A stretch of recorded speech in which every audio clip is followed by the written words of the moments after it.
예, 외교장관님. 예.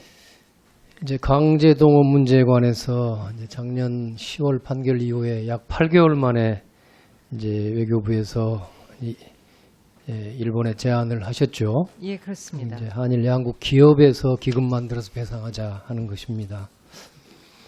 우선 그 내용은 지난 1월에 청와대가 뭐 비상식적 발상이다 한 것 같고 비슷한 측면이 있고요. 그거야 그렇다 치더라도 저도 좀 그 8개월 만에 만든 제안치고는 너무 그 상식적이고 이게 과연 될지 모르겠다는 생각을 갖습니다. 우선 말입니다. 이게 우리가 일본을 상대로 해서 내놓은 제안의 전부입니까? 아니면 우선 꼬리만 보여준 것이고 일본이 이에 좀 응해 나오면은 진짜 몸통이나 뭐 다른 것들이 또 있는 것으로 준비되어 있습니까? 예, 정부는 그간 다양한 안을 검토를 해왔습니다. 지금 이 시점에서는 이것이 가장 물론 많은 부족함도 있고 또 어느 정도 비판도 있을 것이라고 짐작을 했습니다.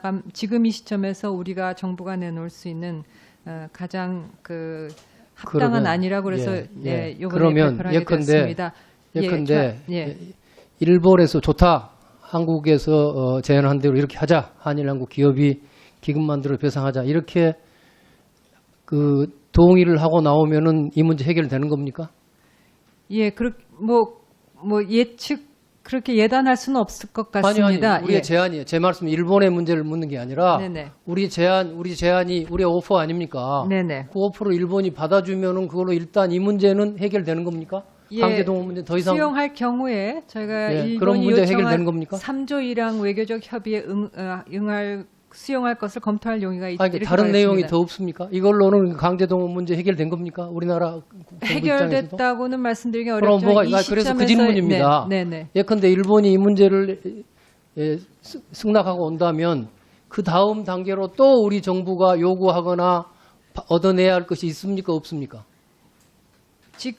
그렇게 되면은 저의 입장으로서는 3조 1항 협의 절차에 수용하는 것을 협의에 들어가는 거면은 협의에 들어가면 다시 우리 정부로서도 요청할 게 많이 있습니까? 일본에 대해서? 예, 협의를 들어가면은 그 협의에 대한 우리 정부의 입장은 또 어떤 걸 일본한테 그럼 협의하면서 뭘 요구할 겁니까? 네, 그것은 지금 겁니까? 다양한 요소들을 충분히 검토를 해서 마련해야겠지만 그것이 무엇이 되어질지에 대해서는 지금 단계에서는 공개적으로 갖고 있을 텐데 어렵습니다. 말씀 안 하시는 거겠죠. 그렇게 말씀해야 맞는 것이지. 8개월 동안에 대한민국 정부가 이런 거에 대해서 방침을 안 갖고 있다고 그러면 말이 안 되는 거 아니겠습니까? 여기서 꼭 밝히라는 뜻은 아니에요. 그런 보관을 지금 가지고 계신가 하나 여쭤보는 겁니다.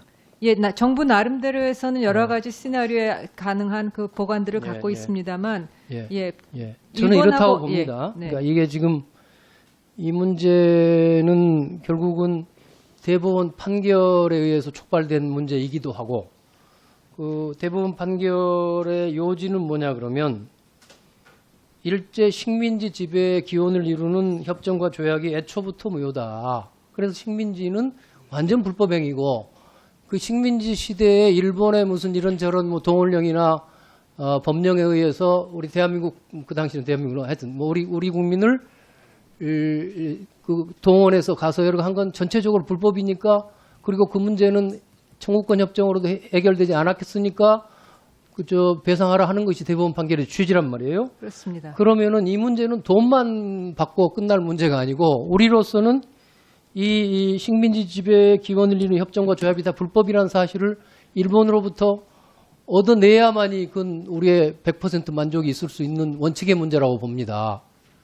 그렇다고 해서 일본이 호락호락 그것을 인정하고 나올 수가 없겠죠. 제가 끝까지 강경론으로 가라는 이야기는 아닙니다. 그러나 적어도 우리로서는 우리 대법원 판결에 의해서 또는 우리나라의 많은 국민들이 아마 저는 찬성할 거라고 봅니다만은 그런 명확한 원칙을 제시하고 그 원칙을 가지고 일본하고 사이에 협상이 이루어져야 한다고 생각합니다. 마치 북미 간에 또는 한반도 문제를 해결하기 위해서 그 근본, 그러니까 비핵화나 무슨 체제 유지나 이걸 가지고 협상이 돼야 타결이 되는 것이지 몇 가지 가지만 가지고 제재 해제를 일부 한다든가 이런 것 가지고 궁극적인 협상이 되는 건 아니지 않겠습니까? 그래서 여기서 제가 다시 말씀드리지만은 그런 원칙의 문제를 명확하게 제시해야 될 것 같고요. 또 그렇다고 해서 그거를 예컨대 독도 문제를 독도 문제를 생각해 보면 독도에 관해서 양국의 입장이 전혀 다르지만 그렇다고 해서 그것 때문에 그 한일 관계가 완전히 무슨 이렇게 어려운 관계로 가는 건 아니지 않습니까? 서로 입장이 다른 것은 다른 것대로 제시하고 앞으로 장기적인 과제로 가면서도 동시에 우리로서 해결할 수 있는 아까 돈 물어주는 문제는 그 판결까지 나왔으니까 안 물어줄 수가 없죠. 이 문제는 이 문제대로 뭐 기금을 만들든지 아니면 뭐 다른 방식으로 해결하려는 노력을 해야 될 것이다. 그래서 강제동원 문제에 관해서 우리 한국의 입장에서는 명확한 원칙을 세우고 그리고 그 대법원 판결을 존중하는 전제 위에서 원칙을 세우고 대화를 시작해야 될 것이다 하는 말씀을 드립니다. 어떻습니까? 예, 의원님 하신 그런 의견도 상당히 많은 호응이 있는 것으로 알고 있습니다. 그런 것을 포함해서 다 유념해서 또 정부가 앞으로 이 문제에 대해서 대응을 해나갈 그런 준비를 이미 많이 하고 있고 또 앞으로도 계속 또 보완해야 될 부분이 있다고 생각합니다. 감사합니다. 예,